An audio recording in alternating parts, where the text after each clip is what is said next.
Rabbil Alamin. Ar-Rahmanir Rahim. Maliki Yaumiddin. Iyyaka na'budu wa iyyaka nasta'in. Ihdinas siratal mustaqim.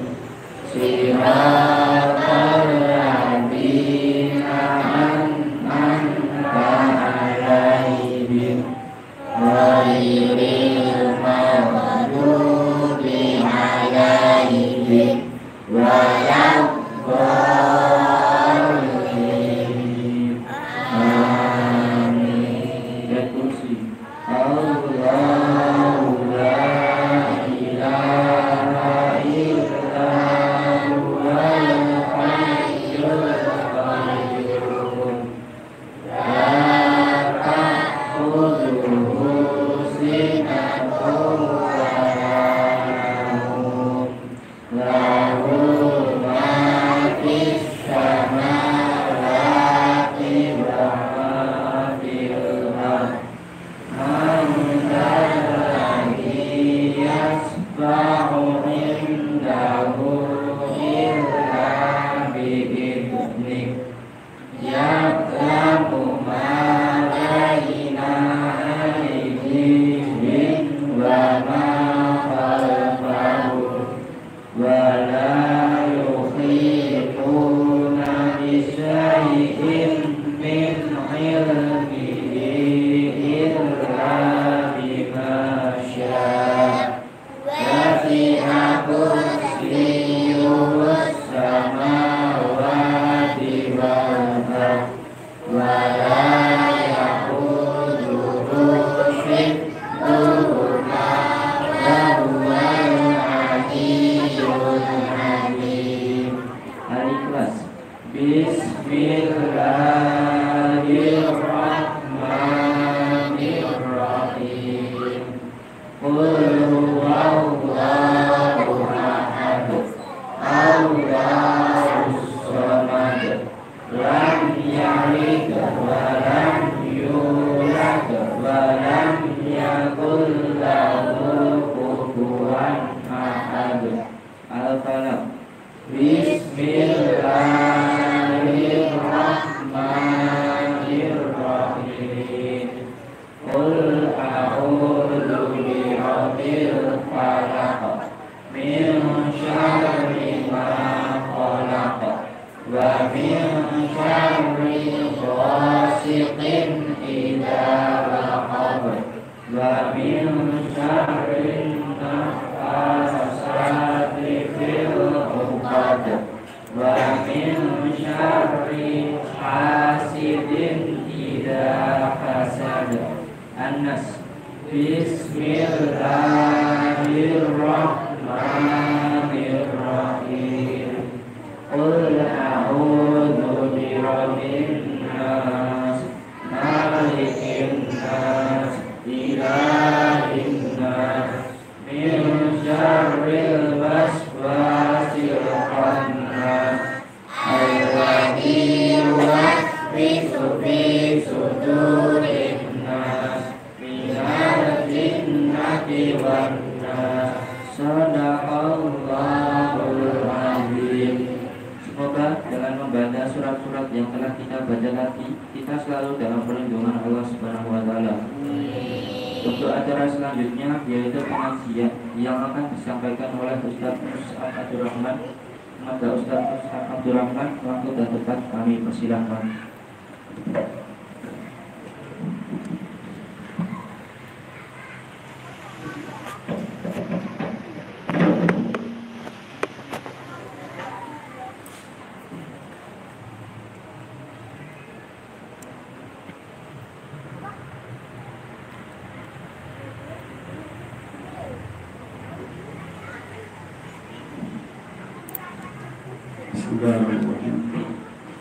Assalamualaikum warahmatullahi wabarakatuh.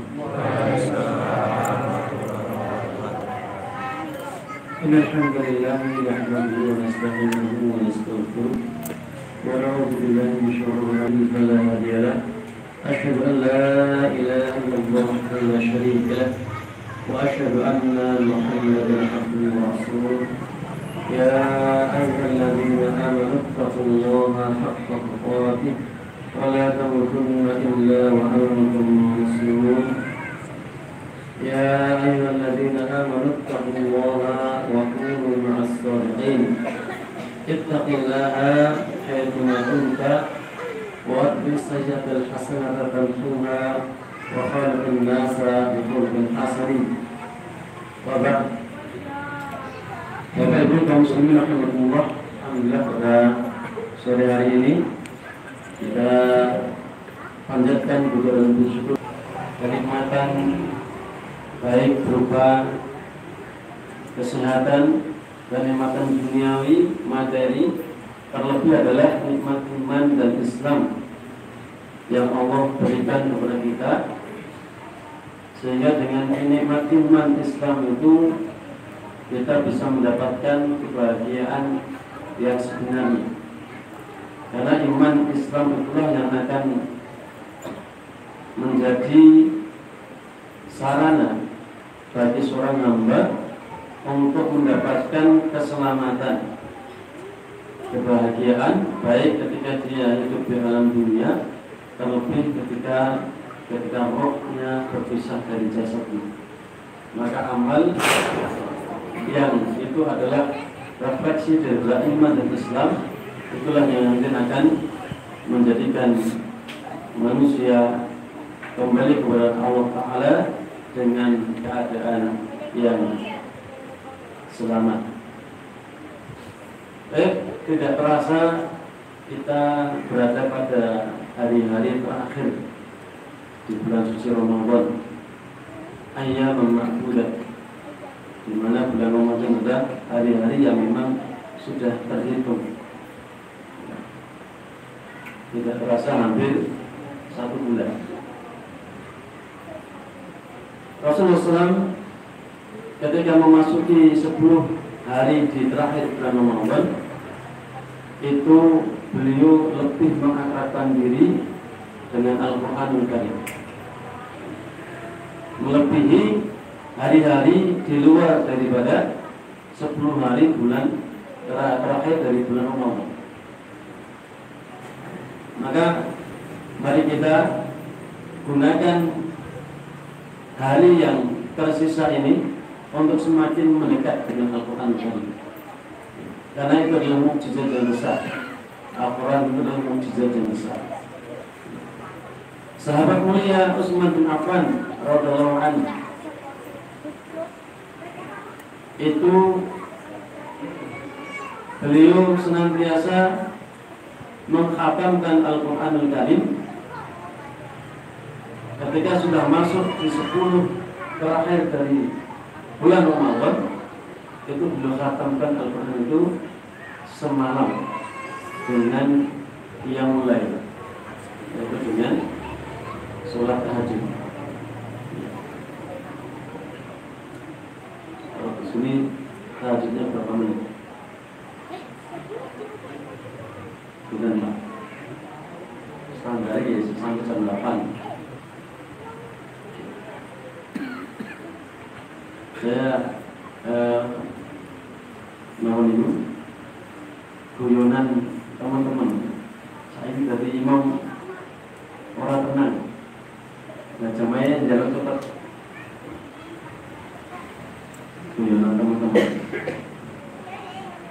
Nah, beliau pernah mengatakan kalau hati kita itu bersih, sehat, insya Allah tidak akan bosan dengan Al-Quran. Dan memang Al-Quran itu meskipun kita baca berulang kali, itu tidak akan membosankan. Apalagi kalau kita memahami maknanya, memahami arti daripada apa yang kita baca, itu akan lebih menyenangkan lagi, membahagiakan. Nah, sahabat Utsman bin Affan itu mengkhatamkan Al-Quran kalau sudah hari-hari seperti ini, itu untuk yang mulai khatam 1 malam. Adapun kita ya nanti sesuaikan dengan kemampuan kita. Dalam artian kita maksimalkan kemampuan kita dalam sehari ataupun semalam, itu berapa juskah kita mampu untuk membacanya.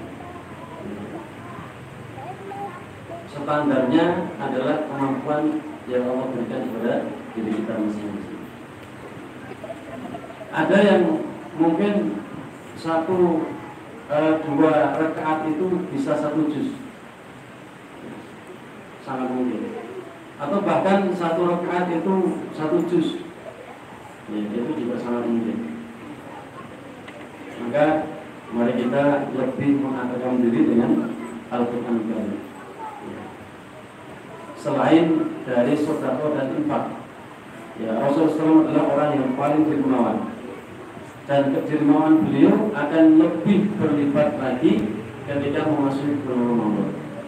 Ya, karena memang di situ dilipat gandakan pahalanya. Di malam-malam hari-hari inilah Allah menjanjikan satu malam, ya, yang kita kenal dengan Lailatul Qadar, yang satu ibadah pada malam hari itu nilainya sama dengan 1000 bulan. Maknanya ketika kita melakukan ibadah pada malam hari itu bertepatan dengan Lailatul Qadar, maka kita terhitung sama dengan melakukan amalan selama 83 tahun. Kalau kita qiyam, maka terhitung qiyam kita atau sholat malam kita selama 83 tahun. Ketika kita bersedekah, maka sedekah kita terhitung selama 83 tahun. Masya Allah. Maka untuk itu, mari kita jangan mengundurkan diri. Justru di akhir-akhir ini lebih kita giatkan lagi. Biasanya kan terus konsentrasinya sekarang bahkan. Kalau bahkan itu biasanya pada dosanya yang betul. Nomor ini bersyukur. Tapi itu di tempat lain, maksudnya kayaknya kencang ya. Ya, karena ini kita harus menunjukkan ikat pinggang. Ya, kita kejar ibadah karena ini sudah mendekati titik terakhir. Kaum muslimin rahimakumullah, sore hari ini kita akan membahas satu pembahasan yang sudah beberapa kali dibahas, yaitu kaitannya dengan hayatul dunia, kehidupan dunia. Ya, kita tahu bahwa kehidupan dunia ini kita terbatas waktu. Ya, kalau sudah familiar di telinga kita bahwa umur umat Muhammad itu antara 60 dan 73 tahun, 70 tahun. Rasulullah SAW meninggal dalam usia 63 tahun. Khulafaur Rasyidin yang ketiga, yang 3 itu juga meninggal dalam umur yang sama persis dengan Rasulullah SAW, 63 tahun. Sementara dunia ini adalah sebuah tempat yang mana aktivitas yang kita kerjakan, amalan yang kita lakukan, itu nanti akan ada pertanggungjawaban. Maka sangat bahagia orang yang diberikan karunia kepahaman tentang hakikat daripada kehidupan dunia ini, sehingga dia tahu untuk apa dia hidup dalam dunia dan harus bagaimana. Itu dia tahu apa yang dia harus kerjakan. Nah, di dalam Al-Quranul Karim di beberapa ayat Allah Subhanahu wa Ta'ala mengumpamakan kehidupan dunia ini seperti air hujan. Wadrib lahum mathalal hayatid dunya kama in anzalnahu minas sama'. Berilah perumpamaan kepada mereka, sebuah permisalan bahwa kehidupan dunia itu kama in anzalnahu minas sama', seperti air yang kami turunkan dari langit. Kalau sekelas ilmu kita mungkin belum bisa menjangkau. Kenapa Allah perumpamakan kehidupan dunia ini dengan air hujan? Namun para ahli hikmah mereka bisa mendalami dan bisa menjelaskan secara baik sekali. Sebagaimana dalam tafsir Imam Al-Qurtubi, beliau katakan, qala al-hukama, para al-hikmah mereka berkata, innama syabba Allah ta'ala ad-dunya bil ma'i li'anna al-ma'a la yastaqil fi mawdi'in kadzalika ad-dunya la taqfu 'ala wahid. Jadi kita bisa tahu kenapa, apa kaitannya air hujan dengan kehidupan dunia. Bahwa Allah menyerupakan dunia itu dengan air hujan, karena air itu tidak berada pada satu tempat saja. Artinya dia mengikat. Kadzalika dunia, sebagaimana dunia itu juga Allah berikan kepada bukan hanya satu orang saja. Allah berikan kepada manusia secara keseluruhan, meskipun dengan kadar yang memang sudah Allah tuliskan. Ada yang dilapangkan rezekinya, ada yang dipersempit rezekinya. Wali annal ma'a la yastajib ala halatin wahidah kadzalika dunya. Dan karena air itu dia tidak berada pada satu keadaan saja. Air itu akan mengikuti tempat yang dia tinggali. Kalau air itu berada di kubangan, maka dia akan berbentuk seperti kubangan. Kalau air itu berada di ember, maka dia akan berbentuk seperti ember. Kalau dia berada di tandon, ya maka dia akan berbentuk seperti tandon. Wa kadzalika dunya. Maknanya demikian juga dunia. Dunia itu akan bermanfaat ataupun sebaliknya, itu tergantung siapa yang memegang. Keadaan dunia, keadaan nikmat dunia itu akan menjadikan sebuah sarana kesejahteraan ataupun sebaliknya sarana kehancuran, itu tergantung manusia yang memegang. Kalau dunia itu berada pada tangan orang-orang soleh, insya Allah dia akan memberikan kemanfaatan bagi manusia dan sekitarnya.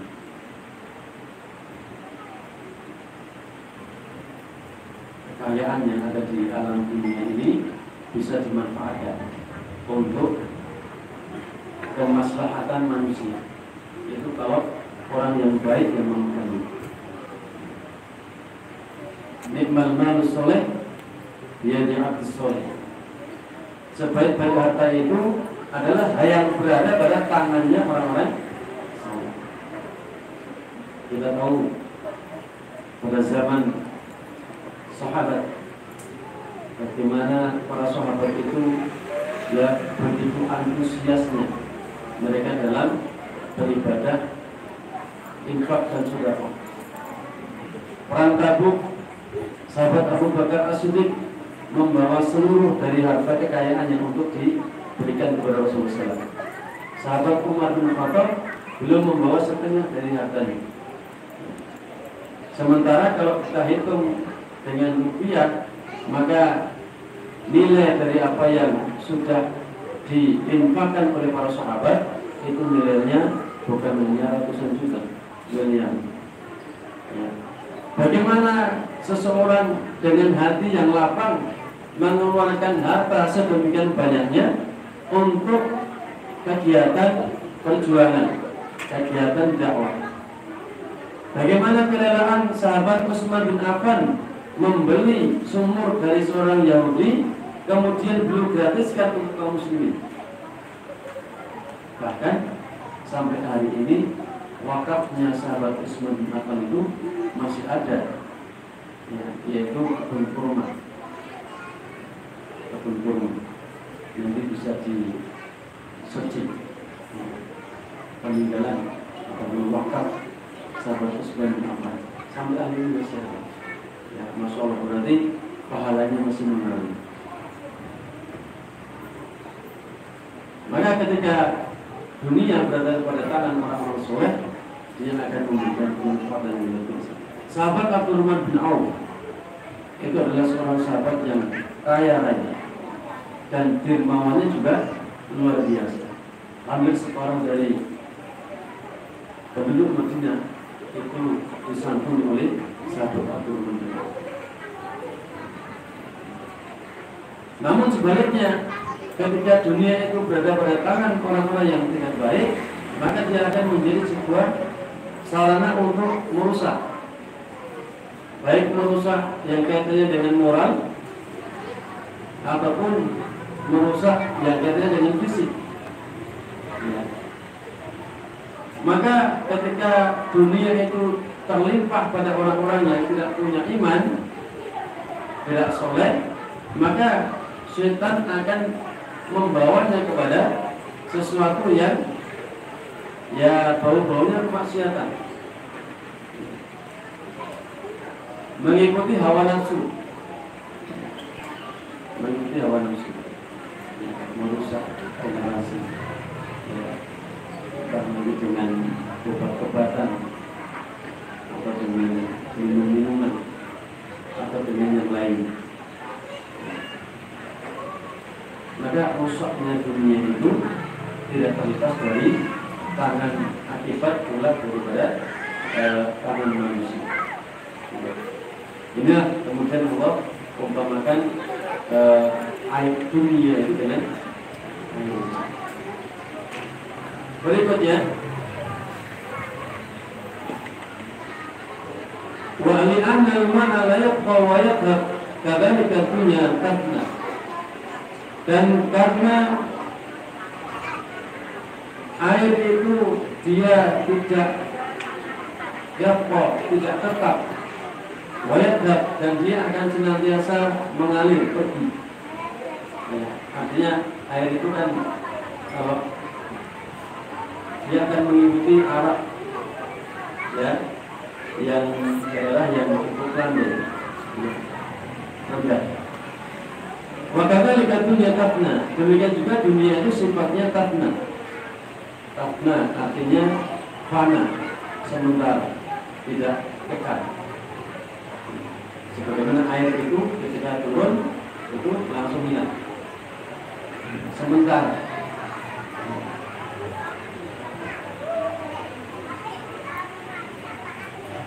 Wali'anna al-ma'a la yaqdir ahadun ayyakulahu wala yaktal, kadzalika dunya la yaslam ahadun dakhalaha min fitnatiha wa fatiha.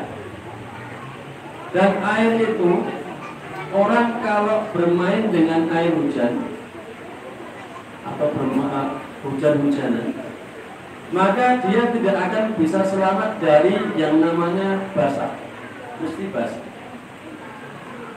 Yang namanya air hujan mesti basah. Pakai mantel pun masih bisa remes. Di perjalanan kita pakai mantel itu tetap ada bagian yang basah. Karena lihat dunia, demikian juga dengan dunia ini, maka barang siapa yang mengambilnya, dia tidak akan selamat dari fitnahnya, ujian dunia, walafatnya, dan penyakit dunia. Namun ini harus kita seimbangkan. Banyak ayat-ayat Al-Quran Karim yang menyatakan bahwa dunia itu tidak lebih baik daripada akhirat. Bahkan beberapa hadis menyatakan ya dunia itu sesuatu yang rendah. Namun demikian, jangan kemudian nanti kita terus malesan bekerja. Apa kepunyaan yang nilainya rendah di sisi Allah. Justru dengan kita mencari dunia, mencari rezeki yang halal, kemudian Allah berikan kita rezeki yang halal, maka dengan limpahan rezeki itulah kita bisa mendapatkan kesempatan beribadah yang lebih luas. Jadi harus berseimbang. Dunia akan menjadi mal'unah, ya, manakala dia digunakan untuk hanya kesenangan saja, kesenangan hawa nafsu saja. Jadi harus berimbang. Jangan sampai kemudian nanti kita malas-malasan untuk mencari rezeki. Padahal ibadah yang nilainya besar itu semuanya membutuhkan sarana dunia. Umroh itu kan juga besar dananya, haji besar dananya, apalagi jihad fisabilillah sangat besar sekali. Ya, kita berinfak, infak yang paling baik yaitu infak air, dengan membuatkan sumur daerah-daerah yang sulit dijangkau ataupun sulit daripada mendapatkan air. Nah, biasanya daerah selatan, daerah Kuningan, Gunung Kidul. Kalau daerah Merkuasa itu juga di atasnya itu sudah sulit air. Dulu biasanya itu beli tangki, ya, maka alhamdulillah jadi harus bersyukur hari di sini air tidak beli. Ya. Tempat mertua saya Jatinam itu di tempat mertua itu area yang paling terakhir bisa dibuat sumur. Kalau sudah naik lagi itu sudah sulit.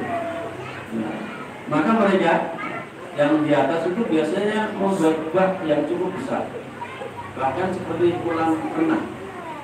Supaya apa? Supaya nanti ketika hujan turun itu mereka punya tandon, ya, punya simpanan air. Nah, sedekah yang paling baik itulah sedekah air. Jadi mau membuatkan sumur untuk daerah terpencil itu kan dananya tidak sedikit. Berapa sumur sulit sekarang? Berapa ini? 15. Sementara Allah lipat gandakan dari pahala insya Allah. Kalau dengan punya azam, punya tekad, punya rencana, saya infak misalnya sumur di 3 titik itu kan juga lumayan. Nah, maka ini harus ada perimbangan.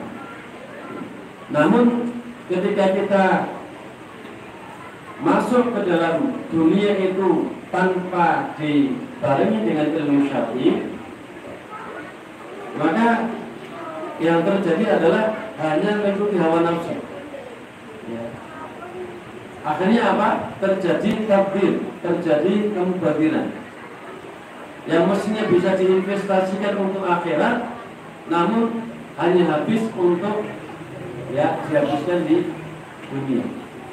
Kan ada hari ini di sebagian orang itu mereka bingung, ya, untuk apa atas saya ini sekian banyak, ya, akhirnya kemudian mesra, ya dari situlah kemudian hawa nafsunya membawa kepada hal-hal yang tidak baik.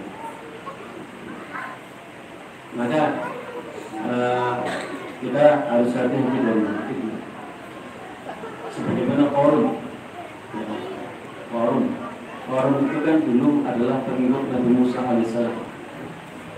Bahkan di riwayat, di sejarah disebutkan Qarun itu sebelum kaya raya itu juga termasuk orang yang ibadahnya mempeng bisa nih. Biasanya namanya mempeng itu.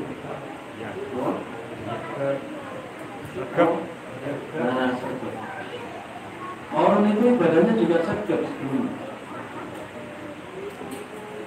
Dia meminta kepada Nabi Musa untuk didoakan supaya Allah berikan harta itu. Maka Allah berikan harta itu melalui perniagaan emas, dagang emas. Ketika Allah sudah memberikan harta yang sedemikian banyaknya, harta Qarun itu kan sampai hari ini sebenarnya tidak bisa didapatkan, bahkan mungkin sampai kiamat.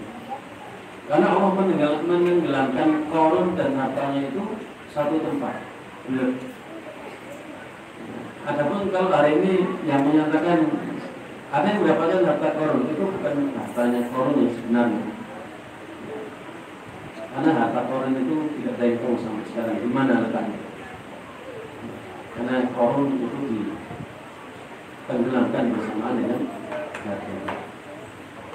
Ketika dia sudah bergelimpangan dengan harta dan bergaulnya dengan para bangsawan yang notabene-nya kufur kepada Musa alaihissalam, maka timbul pada diri Qarun itu rasa gengsi.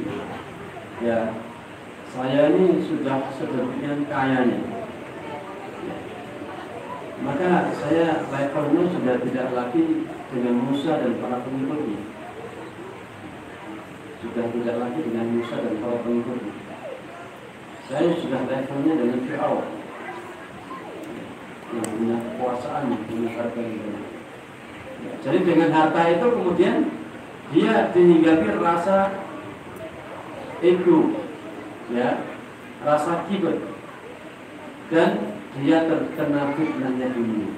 Bukannya dengan dunia itu kemudian dia membantu Musa dan para pengikutnya, justru kemudian dengan harta yang dari wasilah doanya Musa alaihissalam itu justru dia pakai untuk memusuhi Musa dan para pengikutnya. Bahkan dia juga termasuk yang membuat rencana untuk bagaimana membinasakan Musa. Ya. Padahal dia kaya juga dari doa Nabi Musa alaihissalam. Ya, bahasa kita memang durhaka.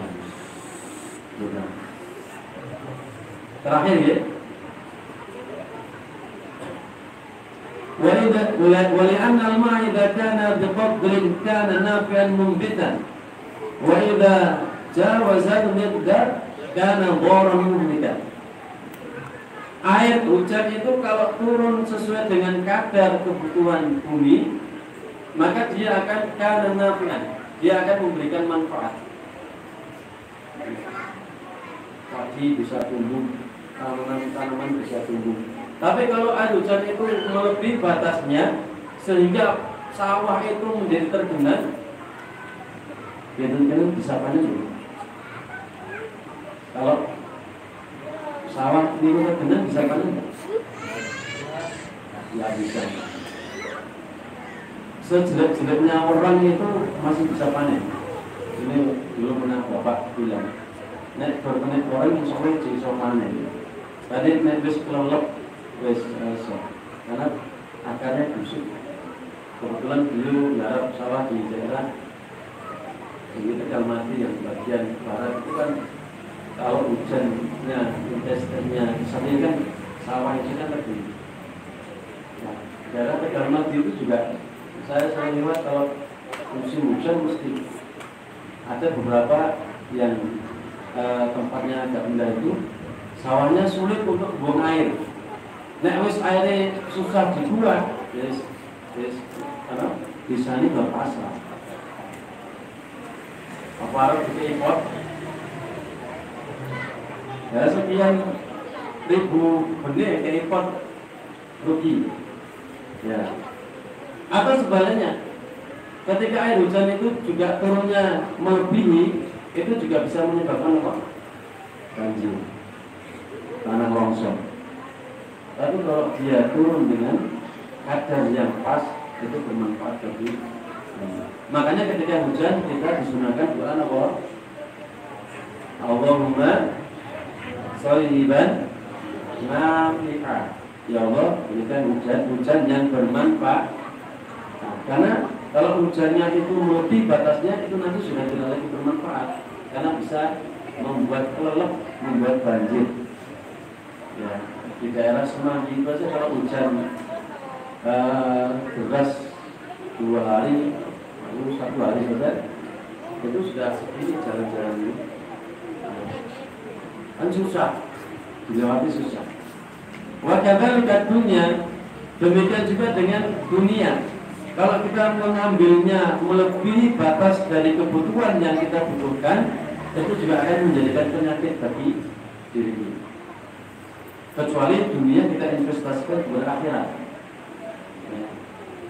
Dari sekian mungkin puluhan juta hasil per bulan, ya ambil semampunya. Urusan perut berapa liter sih kemampuan diri kita?